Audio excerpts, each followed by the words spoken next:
What's up, Roxstars? It's Rox, and I am coming to you today with a review for Love and Hip Hop New York, Season 8, Episode 3. So let's get to it, shall we? Alright, you guys, so the show actually opens with Lil Mo. You know, she is a regular, a cast regular. Already got her peach, so to speak. I guess I should say apple. Lil Mo of R&B Divas fame is now jumped over to the Love and Hip Hop franchise, and she is singing in the park. I'm thinking to myself, like, girl, you say you've been busy and you really out here in the park entertaining the pigeons? Child, please. Okay, somebody get this girl a studio. But she say she been busy. She say she been here, she been there, she been going all over, you know, her and her man Dynamite. I was just like, I wonder how good of a look this is going to be for Lil Mo. You guys know Lil Mo tore her draws on R&B Divas. Made us go from liking her because she was normal at one point to really just, she went crazy. I know, I guess part of it might be because she got that divorce. We didn't see it coming because it seemed like her and the guy was okay. And then the next season they was done. Then she hooked up with this guy Dynamite, who I don't like. I think that he is not good for her. And somewhere along that mix, she became real thirsty for the attention and just became like this spectacle. And I was just like, and it's too bad because she's super talented. I mean, you know, she still talks about the song with Fabulous, which is a classic, bona fide classic. You can put that song in to this day and the shit bumps hard. But how long ago was that? You know, so it's just like, I don't know what to think with Lil Mo. I'm gonna try to give her a chance, but she is extra. Okay, now she says that she's gonna sit down, her and Dynamite, gonna sit down and talk with Pap and Remy. Not quite sure why. Maybe because they're the other married couple on the show. But I don't really see these two relating on any kind of level. You know, I guess, well, okay, they commiserating on raising their children and how difficult it can be. She's trying to resurrect her career, him trying to resurrect his boxing career, them not being there necessarily for their children. Pap was like, how many kids y'all got? And they was like, well, we got 8. How many you two got together? Well, we got 1. Okay, so they got all these other extra kids. They're a blended family.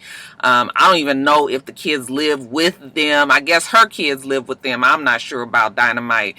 Y'all remember we talked about this nigga in depth on Top of the Blogs back in the day when he was supposedly fucking around with this girl and had her really believing that she, you know, he was gonna be with her, and he had got her pregnant supposedly, and they had, I mean, it was this baby. I mean, it was this whole long thing. So ever since then, I done gave the nigga the side eye, and for whatever reason, Lil Mo is fucking drunk on love, I guess. I don't even know what to call it. But Lil Mo says that nobody is going to let her, you know, she's in her Kenya mode. People won't let her be happy. People be in her business on the internet and everything. Lil Mo proudly put herself out there. Yeah, people get in your business for sure when you're on social media, but social media gets into your business when you put yourself out there like that. Okay, you give them something to talk about, then that's what it is. And she was out there. Remember the whole, I don't even remember fully what it was. Something about well, she was at some concert and she was talking about her, you know, he was banging her, finger banging her or something. It was craziness. I mean, they had all kind of shit going on. So I'm just like, I don't know how this is going to go. Anyway, Remy tries to tell her, just block them. Don't give these people any time of day. Don't entertain them. But it was like she was addicted to that attention. Later on, we see Lil Mo, you know, she says she's converted to Islam. I said, I ain't even going to say nothing. I'm not even going to say nothing because you know what? Everybody gets their journey to God and, you know, Allah and whatever it is that you pray to, you know, your spiritual, you know, relationship and this upper, you know. But I was just like, girl, you not fixing to get up there and blaspheme. She's talking to Dynamite about them both trying to get serious with their careers and, you know, getting out there. And, you know, her saying that she supports him, you know, 100%. He was like, yeah, you know, you support me just, you know, it's only one other person that supports me as much as you. And she was just like, who the fuck, you know, supports you? Like, and she still has on her hijab. What do they call it? The hijab, I believe it's called. And she has on her garb.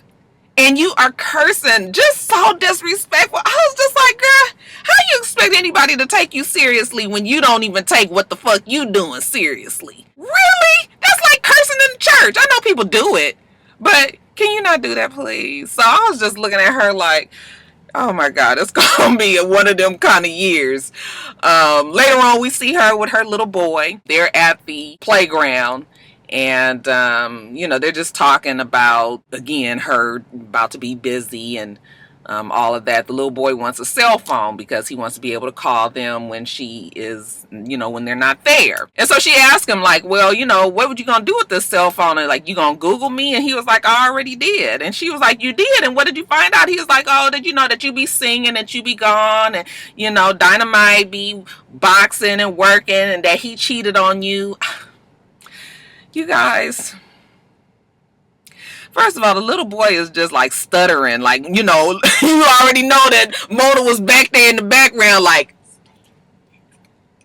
I was like, why y'all done fed this boy these lines? But what really bothers me is even if they did feed this boy these lines, like, your child, you don't want your child to be on a reality show even saying shit like that. Like, even if that's how they feel and everything, like, you are exploiting this whole thing by he is a baby. That boy, was he 10?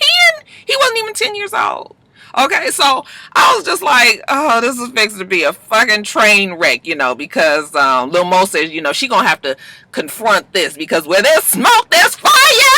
Oh, she's so extra. So extra. I want to like Lil Mo because I remember the other Lil Mo before she became all of this. But child, it's going to be a difficult ass season. Now, Remy, they trying to get us to believe that Remy is going to get pregnant, that she's about to start this IVF thing. But I honestly feel like Remy does not want to do it. Okay. And I feel like she's just trying to compromise for her husband.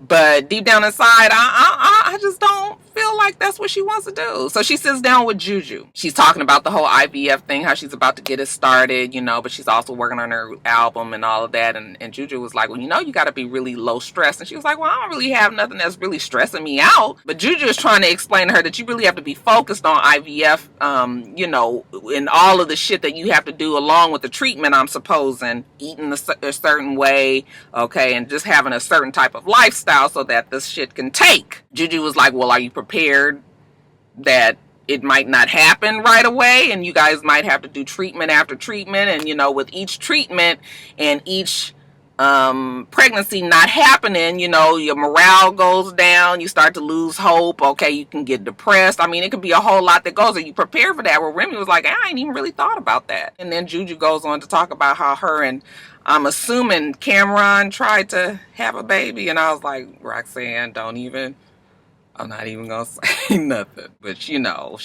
was saying that she was trying to get pregnant and it was not happening for them, and she was feeling like something was wrong with her. She got emotional and she got the tearing up and all of that. It's hard for women when you really want a baby and you can't have one, when it's motherfuckers out here having babies left and right that definitely don't even need one of them. So Remy tells Juju that she is going to do it because she promised that she was going to do it, but she's going to keep an open mind, okay? And she thanks Juju for opening her mind to what the entire process could be. Now, Anais, she say she mad at both Navarro and Ashley for putting her up in this situation, okay? That whole confrontation that she had with Ashley last week, the shit ain't right. So now she got to sit down and talk to Navarro's dumb ass and get him straight. Now, Navarro tells her that, when he saw Anais, he saw the potential, and that his girl, Ashley, saw the potential too. So that's why she wanted to work with her as well. And she was like, no, listen, I am signed to you, not to you and her. He was just like, no, but see, we a team, and that's wifey. Listen, y'all, side note, is the nigga married to the girl or not? Stop calling her my girl. Stop calling her my wifey if she really is your wife. That's why I kept on saying the girlfriend, but somebody in my comments was like, aren't they married? And I was just like, if they are married, don't call me. Listen, if I'm married to you, don't call me the wifey. I'm the wife, because wifey to me has a tinge of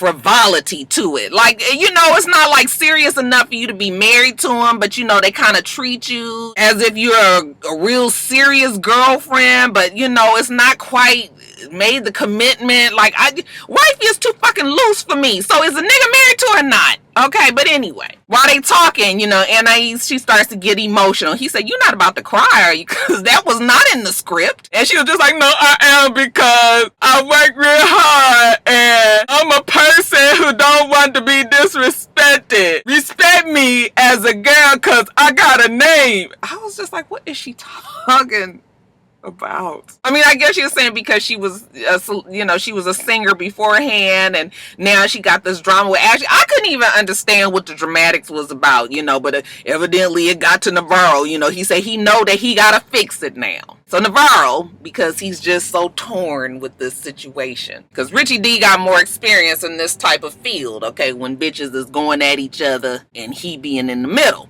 So Navarro told him about the situation with Anais and Ashley. Richie was like, okay, let me put on my ho-ho hat of the Creep Squad. The head of whole operations let him know that, listen, you're going to have to get the both of them together, sit them down, and you're going to have to say, listen, we're going to have to get to this bwit. All this fighting and shit is unnecessary. You got a job to do. You got a job to do. Everybody do their job, and then everything will be fine. So you just need to get them together so they can have this conversation and make sure they understand each other. Okay, Navarro was like, okay, that's exactly what I'm going to do. So he gets them together. Okay, Ashley's there. I was looking at Ashley. I was like, she's pretty. And Anais walks in, and Navarro stands up and gives her a kiss. And I was like, see, that's already one of the problems. Why the fuck you kissing her? I mean, what manager is kissing a client? I mean, it could happen. But when shit is already like this, when there's boundaries that have been crossed and lines that have been so erased that nobody really knows what it is anymore, you don't need to be kissing on this girl. And you kissing her right in front of Ashley, and Ashley's stupid ass just sitting there. I said, well, we already know how this conversation's gonna go. But whatever. So she sits down. Navarro starts up, you know what? I'm your manager. Ashley is your co-manager. You know, we really want to make it work for you and help you. And Anais is still real shady, like, okay, you my manager, but you know, I don't really have nothing to do with her. Like, she has nothing to do with me. I don't respect her, any of that. And then Anais says, well, you know what? I feel bad because when I first saw you, you know, I knew you had the potential and I saw it in you, and then, you know, all of a sudden we was here. So I guess that was Ashley's way of kind of reaching out to Anais and trying to, you know, extend the olive branch of friendship. But Anais is still just like, and still real rude to Ashley. So then Ashley goes, well, I just don't like the fact that you was sending my man these pictures and you naked. And she was just like, I'm always gonna send him the pictures. That's my manager. I can send him the pictures. Okay, he can see me naked. It ain't nothing. Okay, you might see me naked one day too on a shoot or something. We are family. But see, what I need Anais to understand is there's still certain things. There's a problem, don't do it. Even though Anais says that she doesn't want him, you just rude as fuck. You got these super serious whole tendencies, and don't nobody got time to be trying to figure out if you fucking playing or not, if you trying to be serious or not. You know, if you just showing him your shoot pictures. Okay, what the fuck these pictures look like is what I want to know. Okay, is she on her back with her legs open and we looking down her crotch? Because I don't know any other time that a manager would need to see some shit like that. So anyway, she's going off on Ashley, and Ashley finally tells us, you know what, I think I got everything wrong. She's not trying to be with my man. I was wrong. Anais is fine. I said, the fuck wrong with Ashley? Look, I am really forgiven. Like, I give people different, I give them second and third chances and everything, but even Roxanne was looking at that like, girl, you was stupid. Are you really going? I mean, I think she felt overwhelmed by the personality of Anais, and she felt like she could not be sitting up there arguing with her, so it was better to be her friend. But even if you was gonna try to just work it out and say, we're gonna let bygones be bygones, bitch, you better keep your eye on Anais. If she don't want your man, she definitely gets pleasure out of teasing him. And what about Navarro? Don't he look like he looked like Caesar from Black Ink a little bit? You know, he looked like Caesar if Caesar would have grew up with, you know, hope and opportunity. Cleaned up Caesar with some damn Vaseline on his lips. But look, if Ashley likes it, I love it. She says Anais is not disrespecting her. It was just one big misunderstanding. Oh, okay, Ashley. Alright, so Brittany and Dream Doll, all of this, you guys, it is really stupid and childish. Supposedly Brittany and Dream Doll are besties. They hanging out together with Jacquay and DJ Excited Self at the pool hall, and they just talking about this whole situation with Bianca, okay? And even Dream Doll says, yeah, every time they get together, they gotta get into a fight. Even Bianca disrespected me at one of my events. I said, girl, what event was it? What was it that she disrespected you at? So the Gwen God himself says, well, what exactly is the beef? So then that's when they explain that at one time Brittany and Bianca was real close, and Bianca had the song with old boy with chicken noodle soup. What was his name? I can't even think of the DJ's name. After that, he started to work with Brittany, and Brittany had some hit, and Bianca was jealous. What was the hit that Brittany had, you guys? Because I don't think I'm familiar with the song. So then Excited Self says, well, you know what? You guys with this fighting and everything, you guys are making it hard for Jacquay because you guys put him in the middle, Jacquay. That's such a nigga name, right? Jacquay. Hey, Jacquay. I bet you they call him Quay for short. Dream Doll says, well, we ain't got to worry about it because I'm going to fix it. I'm going to sit down with Bianca, and after I get her to apologize to me, then we can move on, and, I can talk to her about Brittany. And I'm thinking to myself, like, Dream Doll, first of all, why are you in it? And why do you think that Bianca has to apologize to you? I mean, I guess because it was at your event, but girl, now we know how Bianca roll. Why do you think that's gonna happen? So Brittany tells her, you know what, you better be careful because Bianca and Mariah, your girl, they real good friends. And Dream Doll says, well, you know what, it's no worries, it's all good. So then we get a scene with Dream Doll sitting down with Bianca, and the whole time Bianca every time you see Bianca, she look like she just like, enough of this shit. Like she ain't really feeling this whole storyline, but it then already got on her fucking nerves, and they just started recording. Their conversation was stupid because Dream Doll was coming at her so like, you need to apologize, and this is stupid that you and Brittany is fighting, and it's you, and you did this, and you did that, and you.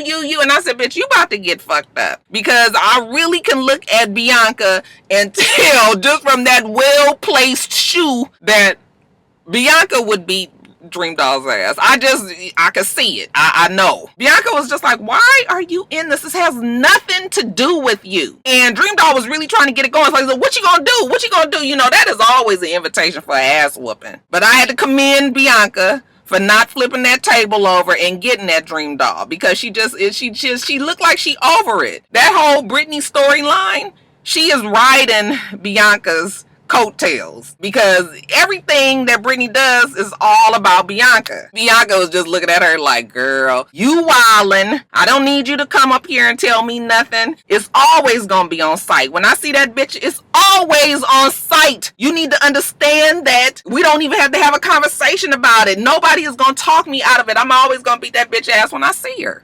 That's it. And because Dream Doll and Brittany is so fucking annoying, they gonna fuck around and make us really like Bianca again. And y'all know how much I couldn't stand Bianca last season. But the fact that they so damn stupid, we gonna end up liking Bianca again on GP.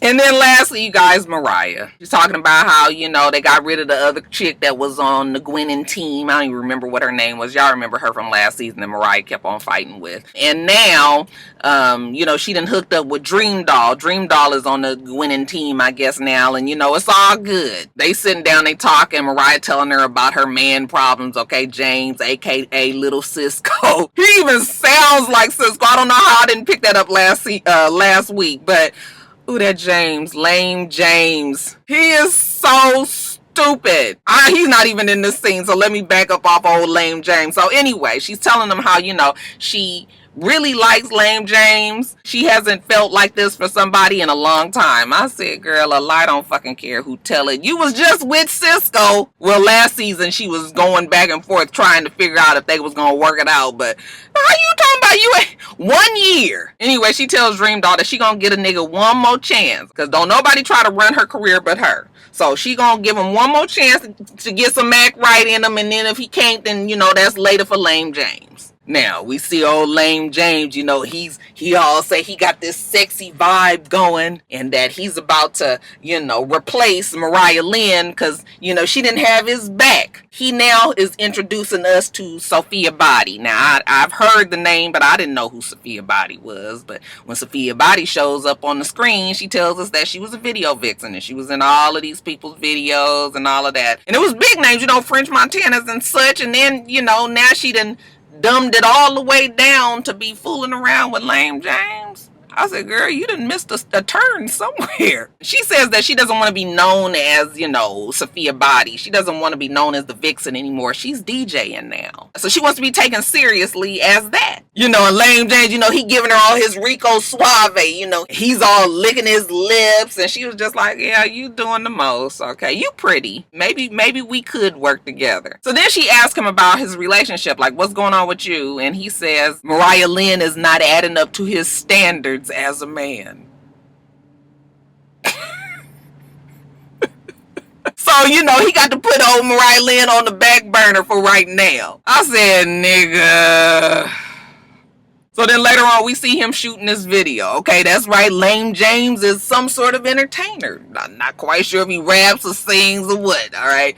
And yeah, he's got Sophia Body in his video. Now, didn't you just say you didn't want to be in the sexy girl video? And now here you are with Lame James. Like I said, girl, you missed a turn. He didn't replace Mariah Lynn. Now Sophia is his leading lady. Okay, so after it's over, surprise, surprise, Mariah Lynn walks in. Okay, because she said, remember, she said she was going to give him one more chance. Okay, so she walks in and she's just like, oh, well, who is this? That's Sophia Body. You know, she the leading lady. You know, they helping each other out, whatnots. So then she sits on the bed. Sophia Body is sitting on the bed as well. And then Sophia says, well, I thought you said you guys weren't together anymore. And Mariah Lynn was like, oh, we not together? Is that what you said? So, you know, he get the hemming and the hawing and everything. Sophia was like, well, let me explain. If you would let me talk, I can explain what's happening here. Child, she couldn't even explain nothing, because next thing you know, Mariah Lynn, like any other bird, jumps over there and, you know, gets one good swing in, you know, kind of connects to Sophia Body, like right here. And then, because Sophia Body is on the edge of the bed, they both fall over the edge of the bed, and security comes rushing in. And I'm sitting there thinking, like, why are you trying to fight Sophia when the nigga obviously said you guys are not together no more? Why are you fighting the girl? The girl's going by what he said. Mariah Lynn was like, you knew that we were together. No, how would she know that? She don't know you. So I was just like, you stupid for fighting this girl when your nigga is the one that's wrong. And that's why he been getting away with this shit. That's why his ass is Lame James. So anyway, they fight, or they struggling over there. Security picks him up, you know, breaks him up. And Mariah Lynn is convinced that she just beat this girl's ass. I said, girl, you got one good graze in. Okay, I can't even say it was a good solid hit. I was like, I know when she watched that fight last night, when she watched it over, she realized that she ain't really did shit. But child, you couldn't tell her nothing last night. She just knew she beat that girl's ass. I mean, really just like, okay, you can go now. You can go now. I was just like, you are stupid, Mariah Lynn. You look stupid. You sound stupid. You just acting stupid. You really stupid. And I guess she didn't blew her head up so much because why? Would you consider Mariah Lynn like one of the biggest names on the show right now? I mean, you know, taking away Remy, and Remy doesn't even really have no big type storyline like that, but why does Mariah Lynn feel herself so much? Because I'm confused. I don't understand. So then, you know, when she's leaving, you know, she does the whole, you know, up above the where's high, bitch got knocked right in her eye, or whatever the hell she said. That was not cute. Like, you could tell she really wanted to use that. Like, she had just sat down with her people, Mona, you know, her manager and all that at the table, and they was like, bitch, we gonna use this. Make sure you get it right up into here, somewhere in this area, and then we can use this little cute little rhyme. That shit was not cute. It was stupid. It was corny. Okay, you ain't did shit but fall off the side of the bed. Mariah, stop it. All right, you guys, let me get off of here. About to get me some coffee and then get on to work. All right, you guys, make sure you rate, comment, and subscribe to the channel. I'm itsrox. The channel is for itsrox. Everything else I do be in the bottom bar. All right. So I hope that you have a wonderful, wonderful rest of your day. I plan on doing the same. Till next time, Roxstars. Bye.